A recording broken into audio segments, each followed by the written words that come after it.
One of the things that you're going to notice is that often the narcissist can show up as a kind of a schizophrenic, or at least it will seem that way to you.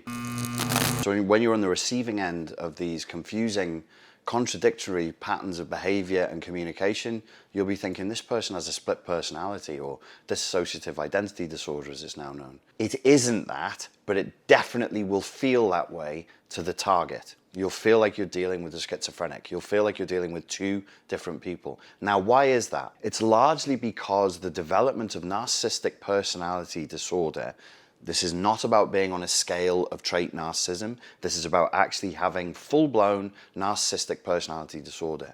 Means that the person was raised in an environment of such intense pain and trauma that they experienced a complete psychotic break from reality because reality was simply too painful. They elected to go inside of a fantasy to escape that painful reality. In their reality, they were impotent, they were victimized, they were being tortured psychologically, physically, emotionally, perhaps even sexually. It's childhood trauma that this typically comes from. And they wanted to escape into a reality where they had all of the potency, where they had all of the power. But there is no reality in which they had all of the potency and all of the power. It's a fantasy. So this must be understood as a fantasy-based response to trauma. The narcissist has chosen fantasy in order to deal with the pain of reality. The narcissistic personality disorder structure is a denial of reality. It's defined by denying reality. Why am I emphasizing this so strongly, so emphatically? Good English. Why am I emphasizing this so emphatically? Because when you come with your good intentions, with your naive assumption at the goodness at the core of everybody because you watch a lot of Hollywood movies and you think all this person needs is love and understanding because you've misunderstood the truths of psychotherapy, of psychoanalytic theory, and you think that love makes everything better. It actually doesn't. You think that you're going to reach a person deep down inside of there, and I'm telling you no. You must relinquish hope. This is a really tragic case. If somebody's on a scale for trait narcissism, they'll probably be fine inside of 3 months of counseling if they want to get better, if they want to change. It's really not that big a deal. If they have full-blown narcissistic personality disorder, there is a psychotic break with reality that they've developed since childhood. They're practiced at this. They're really good at this. Now, what does that mean? This is called complex post-traumatic stress disorder. There is post-traumatic stress disorder, which is typically a singular event or singular series of events that the client can recall. They know what happened to them. They know why they're worried and anxious and fearful and angry and aggressive and all of these typically negative emotional responses. There was trauma. There was a traumatic event, and then post, which means after the trauma, they live in this altered state of being. That's post-traumatic stress. They can remember visually, auditorily, and kinesthetically what happened. And when they go into a flashback, they go back into the moment and experience it through the body and through the mind. They think the same thoughts of panic, of terror, of disillusionment, of whatever, and they feel the same feelings in the body. With complex post-traumatic stress disorder, this typically takes place in an environment where the person could not escape and they were exposed to trauma again and again and again over a prolonged period of time, such that their ego boundaries start to break down. There is no one singular event that creates complex post-traumatic stress disorder. It's a series of events, and it's not typically recalled by the client. And when they go into a flashback, it is not like a PTSD flashback where they re-experienced a traumatic event. They see what they saw, they hear what they heard, they feel what they felt. All that happens is they go into an emotional flashback, and the body recalls the emotions that they experienced at the time of the traumatic event, but with no link to the trigger.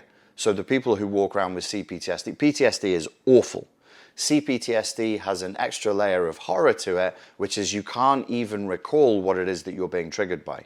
You've no idea. So narcissistic personality disorder, the full thing, the big thing, the malignant, full-blown narcissist is really tragic It's a really, really tragic, catastrophic scenario, and is almost like the peak example of the damage that can be done by childhood neglect and childhood abuse. In CPTSD, we have different models for understanding what the responses to the complex trauma are, as laid out by Pete Walker in his book, Complex PTSD, From Surviving to Thriving. Pete Walker is a San Francisco-based psychotherapist. I highly recommend him and his book. You have 4 responses. The human being has 4 typical responses to complex post-traumatic stress. They can run away. This is flight. They can plead and negotiate. He calls this fawning. That's his concept. They can fight. They can become aggressive, start bullying people, and start trying to dominate the environment. So you have fight, flight, fawn, and then you have freeze. The freeze response is the most primal response and is the one that probably we all start with, and then it develops into these other responses. Now, we all have primary and secondary responses if we've experienced complex stress and we're dealing with some degree of complex post-traumatic stress disorder. Some of us will be fight, some of us will be flight, some of us will be freeze. But we have a primary and a secondary response.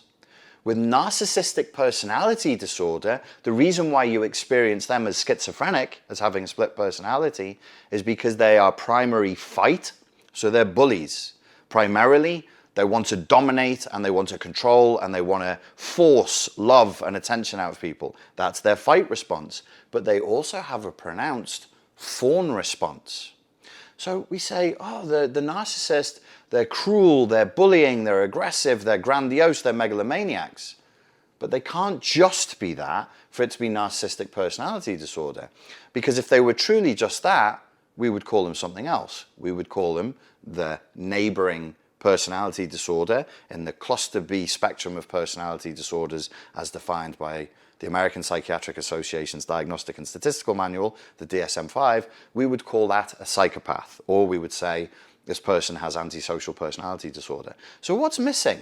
If somebody's just a bully and they're just cruel and they're just dominating, what's missing that we need that makes them the narcissist? And the thing that confuses everybody and keeps them going back to a narcissistically abusive parent or boss or partner is the fawn response, the ill-understood fawn response.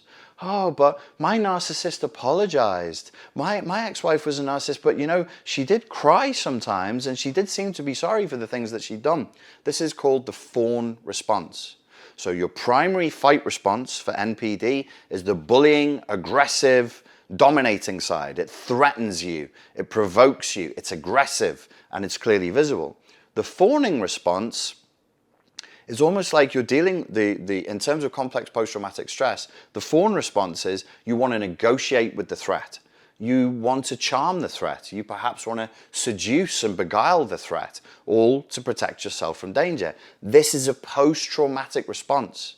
The NPD was raised in an emotionally and psychologically very violent environment, and this was their response. They were raised in a crazy environment, and they have a completely crazy response, but it's childhood-based. So they're bullies, and then they're charmers.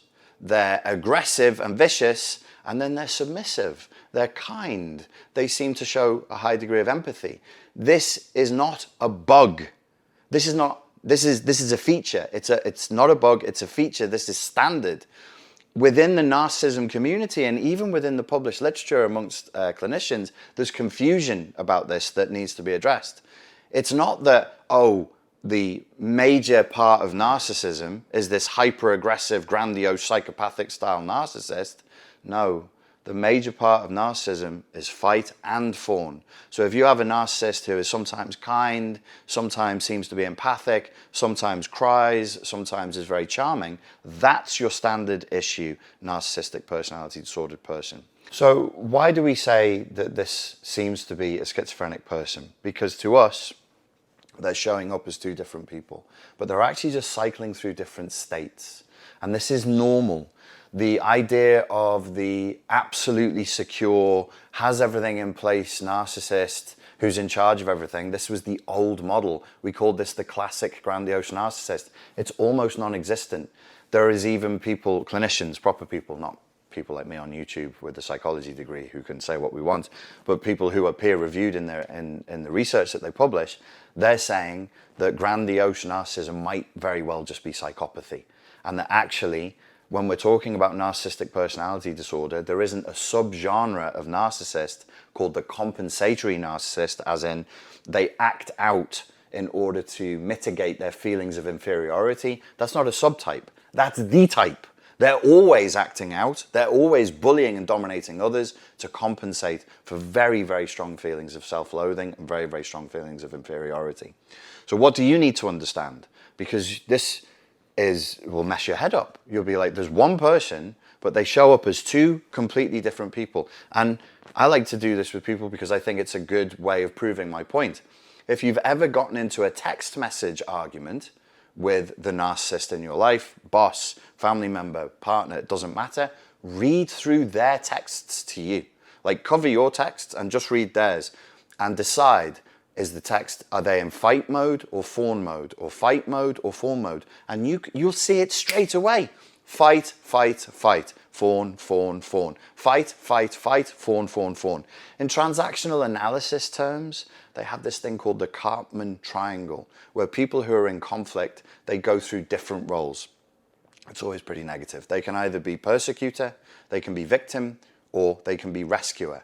And as you go through these text message arguments, not only will you be able to see the fight fawn, you can do it through the Karpman triangle filter as well. You can go persecution, persecution, victim, victim, victim, persecution, persecution, victim, victim, victim. So let's wrap this up. It's a little bit complicated. We're going to do a few more videos on this and just expand it out. You're going to be thinking, well, okay, so is this person schizophrenic? No, it's not schizophrenia. It's not split personality disorder. It's got nothing to do with dissociative identity disorder, except, in my humble opinion, this is not the published research, actually when we talk about narcissistic personality disorder, we must be considering that it overlaps with the spectrum for psychotic disorders. This is a full-scale psychotic break from reality. The person lives in a fantasy. So when they interact with you, they interact with an internalized version of you within the remit of their fantasy. That's why you're so effing frustrated and angry when you communicate with them, because you're always communicating with them through their filters. You can't break it. You'll never break it. If you're dealing with NPD, you will never ever break that, even under pain of death. If they're on the deathbed, if it's at risk of family members dying, it never stops. It can't stop. They live in their world. You want to talk to them, you're going to send signals down into their crazy, utterly crazy child's world. This is the world that was created by a 3 or 4 year old and still runs on the same rules, even though they appear to be a grown adult. You're still living inside of a child's world. It's still running on a 3 or 4 year old's paradigms and coordinates, even though they appear to be a grown adult. You're going to send that message down when you communicate to them. They're going to interpret your message, then they're going to put it into the internal version of you. So I speak to my ex, and I say words, and they're semi-logical. I try to be logical when I can. She takes that logic, she distorts it, she deletes some of it, she generalizes it, and then she shoves it inside of the internalized voodoo doll sock puppet that she has of me, and she makes it talk to her, saying what she wants to hear. And the only thing she's either going to hear is, especially if we're in conflict, is one, a threat, which means she responds with what? Fight or persecution, or she's going to hear something that sounds like, I've discovered who she really is, which I guess is a threat again. She's going to hear that I've uncovered some truth about her, and she's going to respond as the biggest victim in the room. She'll go into fawn response, she'll go in victim mode. So you're either threatening their status, or you're threatening that you know the truth about them, and dependent on that and dependent on what they want from you, they'll respond. But here's the light at the end of the tunnel. See how simple and limited this is. When you understand what you're really dealing with, you won't be going crazy and screaming and shouting and pulling your hair out, because you'll see right through it with what I've told you in this video. And remember, this is a simple being. They live inside of a psychotic world. You want to talk to them. There's only one way. You enter their world. They don't enter yours. They don't come into an adult consensus reality and speak to people in that space. No.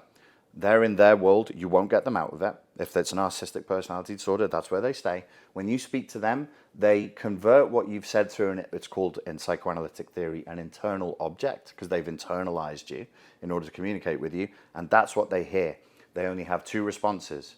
They're either going to attack you, or they're going to lay on their belly and show their throat and say, yes, kill me, just the way everybody else has always done since the beginning of time. I'm the biggest victim in the room. There's no other response. If you want to know more about how to deal with this kind of thing and get a person like this out of your life, out of your head, and out of your body, because I actually these days tend to think it's a very physical problem. It's not something you can think your way out of. It's not even something that you can emote your way out of. It's actually physical. You need to think, you need to emote, but you need to deal with where it is in your body. I have a course. The course is called Break Narcissistic Possession, and it's available now from this link here. What it will do is it will mean that the person in your life, the narcissist in your life, they lose their power over you. You will just become indifferent towards them. You'll get them out of your head, you'll get them out of your heart, out of your body, and you'll go back to living a normal, happy, drama-free life. Ladies and gentlemen, thank you very much for your time and for your attention, and I look forward to speaking to you again very soon. Cheers.